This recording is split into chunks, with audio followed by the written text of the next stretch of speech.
आप देख रहे हैं खबर तो समझिए और आपके साथ मैं हूं विवेक। सबसे पहले वो खबर जो एसटीईटी पास अभ्यर्थियों की आंखें खोलने वाली है और आज अभ्यर्थियों की हर कंफ्यूजन दूर हो जाएगी, क्योंकि अभ्यर्थियों के आक्रोश की सबसे बड़ी वजह है कंफ्यूजन, और जिसकी एक एक पहलू आज हम आपको बताने वाले हैं। पहले पूरी रिपोर्ट दिखाते हैं और फिर इस खबर को भी समझाएंगे।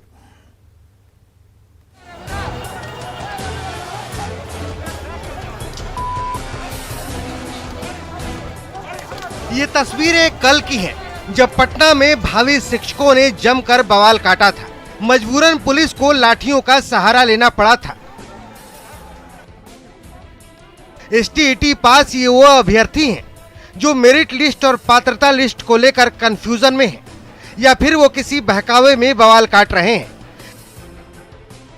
जैसा कि कल शिक्षा मंत्री ने साफ तौर पर कहा था, आज न्यूज 18 के जरिए बिहार के शिक्षा मंत्री विजय चौधरी ने एसटीईटी अभ्यर्थियों के तमाम कंफ्यूजन को एक एक कर दूर किया।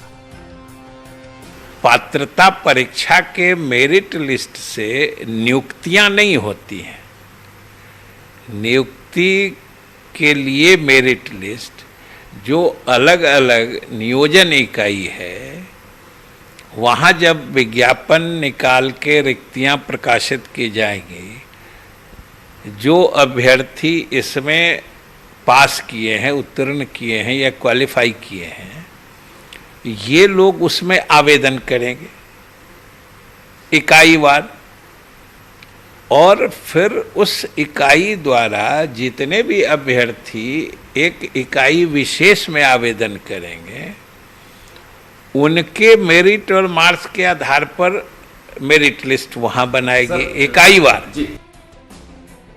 दरअसल सरकार ने 3 दिन पहले ही बड़ा फैसला लेते हुए सभी एसटीईटी अभ्यर्थियों को 7वें चरण की बहाली प्रक्रिया में शामिल करने का फैसला किया था। शिक्षक पात्रता परीक्षा यानी एसटीईटी की वैलिडिटी को भी लाइफ टाइम कर दिया था, जिसका मतलब ये है कि जो अभ्यर्थी एक बार टीचर होने के पात्र बन गए, उनकी पात्रता तय सीमा तक वैलिड रहेगी। यही नहीं, सरकार ने 2011 में पास अभ्यर्थियों को भी आगे की बहाली में शामिल करने का फैसला लिया। वो इंतजार अब छोड़ चुके थे, वो निराश हो चुके थे, और ये हम लोगों की सरकार ने फैसला लेकर उनको फिर से मौका देने की व्यवस्था की है। फिर से लाइफ टाइम वैलिडिटी मैंने मान्यता प्रदान करके उनके सर्टिफिकेट को जिंदा रखा है पात्रता परीक्षा पास करने का, और अगर उनकी उम्र सीमा बची है तो निश्चित रूप से वो अप्लाई कर सकते। इतना ही नहीं, 15 अगस्त तक छठे चरण की प्रक्रिया भी पूरी कर लेने का भरोसा शिक्षा मंत्री ने दिया है। जाहिर है, बिहार सरकार ने एसटीईटी पास अभ्यर्थियों को लेकर बड़ा फैसला लिया है, जिसे अभ्यर्थियों को भी समझना होगा। पटना से न्यूज 18 के लिए रजनीश कुमार की रिपोर्ट। तो लगातार 3 से 4 दिनों में ऐसा हुआ कि इस कंफ्यूजन में कौन है इसका पता लगाया जाए। तो कंफ्यूजन कहां है, इस बात का पता लगाने में हमें यह पता चला कि स्टेट अभ्यर्थियों में कई तरह के कंफ्यूजन अभी भी हैं, और सबसे बड़ा कंफ्यूजन मेरिट लिस्ट और पात्रता लिस्ट को लेकर है। और जिस मेरिट लिस्ट को लेकर अभ्यर्थी हंगामा कर रहे हैं वो पात्रता की लिस्ट है, और पात्रता की लिस्ट क्वालिफाइंग मार्क्स के आधार पर तय होती है। मेरिट लिस्ट में कट ऑफ होता है, और क्वालिफाइंग मार्क्स और मेरिट लिस्ट में आसमान और जमीन का अंतर है। और अभ्यर्थियों को यह समझना चाहिए कि यह नियुक्ति की मेरिट लिस्ट नहीं है। नियुक्ति की जो मेरिट लिस्ट नियोजन इकाई तैयार करती है, जिसकी चर्चा शिक्षा मंत्री कर रहे थे। जब बहाली की प्रक्रिया शुरू होगी तब मेरिट लिस्ट तैयार होगी, मतलब अभी जो लिस्ट है उसका सीधा संबंध बहाली से नहीं है। 4 दिन पहले सरकार ने आदेश जारी कर यह स्पष्ट कहा कि अभ्यर्थियों की पात्रता हमेशा बरकरार रहेगी, और स्टेट की जो मान्यता है इसे आप लाइफ टाइम कर दिया गया है। मतलब ये कि वो सभी अभ्यर्थी परीक्षा में शामिल हो पाएंगे जो पास हैं, यानी कि जिन्होंने क्वालिफाई कर लिया है। अब तो सरकार ने 2011 के अभ्यर्थियों को भी उसमें शामिल कर लिया। तो उम्मीद ये जताइए कि 15 अगस्त के बाद नियोजन के लिए आवेदन लिए जाएंगे, और अभ्यर्थियों का इंतजार अगस्त महीने में खत्म हो सकता है। चलिए आगे बढ़ते हैं। आज लालू प्रसाद यादव के दोनों बेटे तेजस्वी और तेज प्रताप ने कोरोना की वैक्सीन ले ली। दोनों भाइयों ने विदेशी वैक्सीन स्पुतनिक लगवाई है और टीका लेने के बाद सियासी टीका टिप्पणी जो है वो शुरू हो चुकी। पूरी रिपोर्ट देखिए।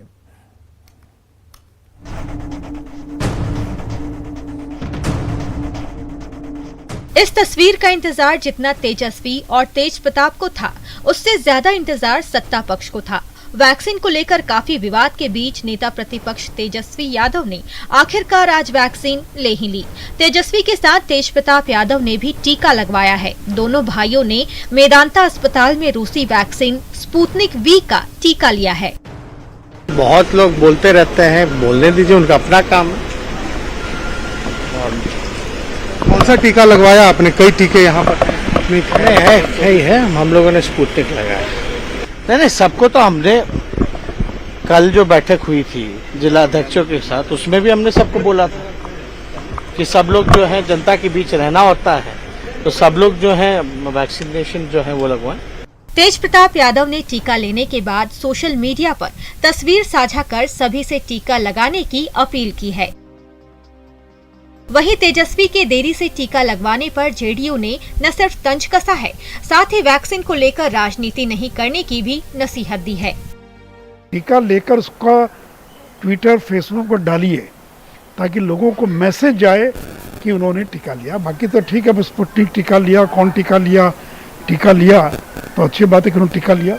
तो आरजेडी के बाकी लोगों को भी टीका लेना चाहिए और इसका व्यापक प्रचार प्रसार करना चाहिए। तेजस्वी यादव टीकाकरण को काल्पनिक बता रहे थे। स्वदेशी टीका भी उपलब्ध, लेकिन विदेशी टीका ही लिया। खैर, यह आपकी इच्छा, लेकिन महत्वपूर्ण पक्ष यह है कि राजनीतिक टीकाकरण में व्यस्त थे, बहुत विलंब किया, लेकिन आपने टीका लिया भी तो वह विदेशी टीका, वह आपकी फितरत। दरअसल तेजस्वी और तेज प्रताप के टीका नहीं लेने को लेकर सत्ता पक्ष लगातार हमलावर था। देश में वैक्सीनेशन कार्यक्रम शुरू होने के करीब 5 महीने बाद दोनों भाइयों ने टीका लगवाया है, जिसका सत्ता पक्ष ने भी स्वागत किया है। पटना से संवाददाता शालेंद्र कुमार के साथ आनंद अमृतराज की रिपोर्ट।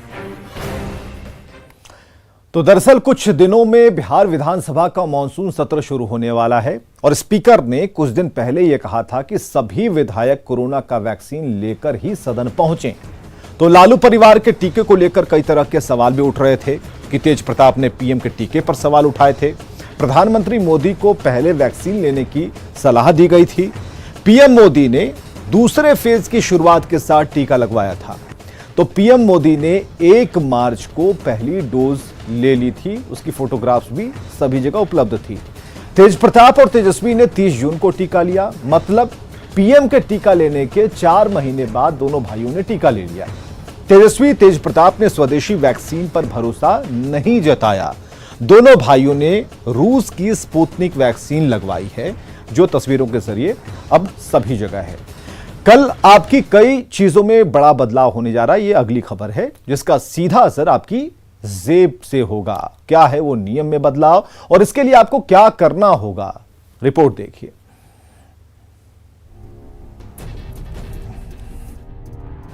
आईडीबीआई एसबीआई से निकासी हो जाएगी महंगी। सिंडिकेट बैंक के ग्राहकों को नया आईएफएससी। छोटी बचत स्कीम की ब्याज दरों में कटौती। जुलाई आई बदलाव लाई। गुरुवार से होने जा रहे बदलाव के इस गुणागणित को समझना जरूरी है, क्योंकि इस बदलाव का असर सिर्फ आपके बैंक ही नहीं बल्कि आपकी बचत पर भी पड़ने जा रही है। अगर आप गाड़ी खरीदने वाले हैं तो भी आपको इस बदलाव के बारे में जानना बेहद अहम है। तो चलिए इस बदलाव को समझते हैं और शुरू करते हैं बैंक से। एसबीआई के ग्राहकों को 1 जुलाई से एटीएम से पैसा निकालने और चेक बुक का इस्तेमाल करने पर ग्राहकों को एक्स्ट्रा चार्ज देना होगा। Basic saving account deposit account पर ये सभी नए नियम लागू होंगे। एसबीआई के एटीएम या फिर बैंक ब्रांच से 4 बार पैसा निकालना फ्री होगा। 4 बार की निकासी के बाद कैश निकालने पर 15 रुपए और जीएसटी देना होगा। इसके अलावा अब चेक बुक लेने के लिए भी आपको ज्यादा चार्ज देना होगा। आईडीबीआई बैंक भी 1 जुलाई से cheque leaf charge saving account charge और लॉकर चार्ज में बदलाव करने जा रहा है। बैंक ने नगद जमा यानी होम और नॉन होम के लिए मुफ्त सुविधा को सेमी अर्बन और रूरल ब्रांचों में मौजूदा 7 और 10 बार से घटाकर 5-5 बार कर दिया है। इसके अलावा ग्राहकों को अब हर साल सिर्फ 20 पन्ने की चेकबुक ही फ्री मिलेगी। 20 पन्ने के बाद प्रत्येक चेक के लिए ग्राहकों को 5 रुपए का भुगतान करना होगा। इसके अलावा मंथली एवरेज बैलेंस 10,000 होगा, तभी सीनियर सिटीजन्स को लॉकर पर डिस्काउंट मिलेगा। सिंडिकेट बैंक चूंकि कैनरा बैंक में मर्ज हो चुका है, इसलिए अब 1 जुलाई से बैंक के IFSC कोड बदले जा रहे हैं। तो सिंडिकेट बैंक के ग्राहकों को अब अपनी बैंक शाखा के लिए नए IFSC कोड लेना होगा। आधार की तर्ज पर ज्वेलरी के हर नग की यूनिक पहचान होना अनिवार्य होगा। इससे अगर गहने चोरी हो जाएं या कहीं गुम हो जाएं और वो गलाए नहीं गए हों, तो इनके वास्तविक मालिक की पहचान आसानी से हो सकेगी। हर महीने की पहली तारीख को केंद्र सरकार LPG सिलेंडर की कीमत की घोषणा करती है, तो मुमकिन है कि इस बार भी इसमें बदलाव हो। छोटी बचत यानी स्मॉल सेविंग स्कीम में निवेश करने वालों को झटका लग सकता है। PPF, सुकन्या समृद्धि योजना, Kisan Vikas Patra, senior citizen saving scheme, national saving certificate, monthly income scheme, time deposit और recurring deposit scheme small saving scheme में ही आती है। देश की सबसे बड़ी कार निर्माता मारुति सुजुकी इंडिया की कारें और हीरो की बाइक 1 जुलाई से महंगी हो जाएंगी। हीरो स्कूटर और मोटरसाइकिल के एक्स शोरूम कीमतें 3,000 रुपए तक बढ़ा रहा है। वहीं मारुति के भी कई सेगमेंट की कारों के दाम बढ़ने वाले हैं। 1 जुलाई से 206 AB सेक्शन भी प्रभाव में आ जाएगा। इसके तहत अगर विक्रेता ने 2 साल तक आयकर रिटर्न फाइल नहीं किया तो TDS 5% हो जाएगा। यानी पहले जो TDS 0.1 था, उसके 5% होने का मतलब है कि TDS की दर 50 गुना बढ़ जाएगी। और अब आखिरी बदलाव की बात, जो खुशखबरी है। लर्निंग लाइसेंस बनवाने के लिए अब आपको RTO जाने की जरूरत नहीं पड़ेगी। ऑनलाइन आवेदन करने के साथ ही घर से भी टेस्ट दिया जा सकेगा। टेस्ट में पास होने के बाद लर्निंग लाइसेंस आपके घर पहुंच जाएगा। हालांकि स्थायी लाइसेंस के लिए ट्रैक पर वाहन चलाकर दिखाना होगा। Bureau report, news 18 network. तो कल से होने वाले बदलाव का सीधा असर आपकी पॉकेट, आपकी जिंदगी पर पड़ेगा। इसलिए जरूरी है कि नियमों की जानकारी जरूर रखें। और जो ये सारे बदलाव हैं वो आपके लिए किए गए हैं, आपकी जेब और जिंदगी की सुरक्षा के लिए हैं। और कल से बैंकिंग सेक्टर में काफी कुछ बदलने जा रहा है। और इसके पीछे की वजह अगर आप जानना चाहेंगे तो ये है कि बैंकों का मर्ज होना इसका मुख्य कारण है। ATM निकासी में जो छूट मिली थी वो अब खत्म होने वाली है। खासकर कोरोना महामारी में वित्तीय हालात को देखकर यह फैसला लिया गया है। अब जिंदगी पटरी पर लौट आ रही है, लिहाजा कल से आपको मिनिमम बैलेंस रखना होगा और 1 जुलाई से चेकबुक पर भी चार्ज बढ़ा दिया जाएगा। लिहाजा समझबूझ या फिर जरूरत पड़ने पर आप कैश निकालें तो बेहतर होगा। 13 दिन पहले हुए दरभंगा ब्लास्ट मामले में अब तक का सबसे बड़ा खुलासा हुआ है। दरभंगा ब्लास्ट की पूरी साजिश पाकिस्तान से रची जा रही थी, क्योंकि यूपी के कैराना से गिरफ्तार सलीम का पाकिस्तान कनेक्शन सामने आया है।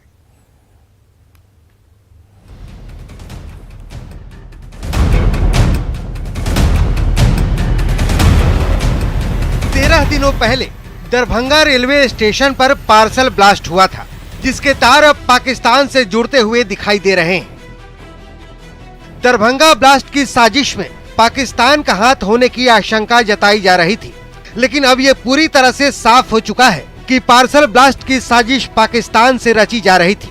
13 दिनों में जो सबसे बड़ा खुलासा हुआ है वो ये है कि यूपी के कैराना से गिरफ्तार सलीम का पाकिस्तान कनेक्शन सामने आया है। सलीम पाकिस्तान के इकबाल काना के संपर्क में था। इकबाल काना हैंडलर था और नापाक मंसूबों को अंजाम देता था। बताया जा रहा है कि दरभंगा ब्लास्ट की जिम्मेदारी तेलंगाना के इमरान मलिक और नासिर मलिक को दी गई थी। इमरान और नासिर का लश्कर से कनेक्शन सामने आ रहा है। यह भी खुलासा हुआ है कि दरभंगा ब्लास्ट के पीछे ISI ने करोड़ों की फंडिंग भी की थी। जिस सुफियान का नाम पार्सल पर लिखा था, वो सुफियान भी पाकिस्तान में ट्रेनिंग ले चुका है। पार्सल ब्लास्ट मामले में ये भी खुलासा हुआ है कि दरभंगा ब्लास्ट की साजिश 2020 से ही रची जा रही थी। दरभंगा ब्लास्ट में 2 स्लीपर सेल का इस्तेमाल भी हुआ था, जो बच्चों का ब्रेन वॉश कर रहे थे। 60 बच्चों का रिक्रूटमेंट भी किया गया था। न्यूज़ 18 के लिए पटना से अमित कुमार की रिपोर्ट। तो दरभंगा का ब्लास्ट छोटा जरूर था, लेकिन साजिश बड़ी थी और यह साफ हो चुका है कि ब्लास्ट का जो कनेक्शन है वो ठीक पाकिस्तान से है। ब्लास्ट में लश्कर का नाम आना चिंता की बात है। लश्कर दक्षिण एशिया के बड़े आतंकवादी संगठनों में से एक है और पाकिस्तान के लाहौर से इसकी गतिविधियां चलती हैं, आदेश वहीं से होता है, ऐसा कहा जाता है। इस संगठन ने भारत के विरुद्ध कई बड़े हमले किए। दरभंगा मॉड्यूल से भी बड़ा मॉड्यूल खड़ा करने का यहां प्लान चल रहा था। दरभंगा ब्लास्ट में 2 स्लीपर का इस्तेमाल हुआ। यह खुलासा हुआ। स्लीपर सेल आतंकियों को वो दस्ता होता है जो आम लोगों के बीच ही रहता है, आप जैसों की तरह दिखता है, और स्लीपर सेल तमाम तरह की सूचनाएं इकट्ठे करते हैं और फिर हैंडलर का आदेश मिलते ही हरकत में आ जाते हैं। चिंता की बात यहां यह है कि साजिश में बच्चों को मोहरा बनाया जा रहा था। बच्चों के जरिए साजिश रची जा रही थी। जिस सूफियान का नाम सामने आ रहा है वो पाकिस्तान में ट्रेनिंग ले चुका है, तो जाहिर है कि दरभंगा से बड़ी साजिश का प्लान था, जो एक छोटे विस्फोट के तौर पर देखने को मिला। खबरें लगातार जारी हैं, आप बने रहिए न्यूज़ 18 के साथ।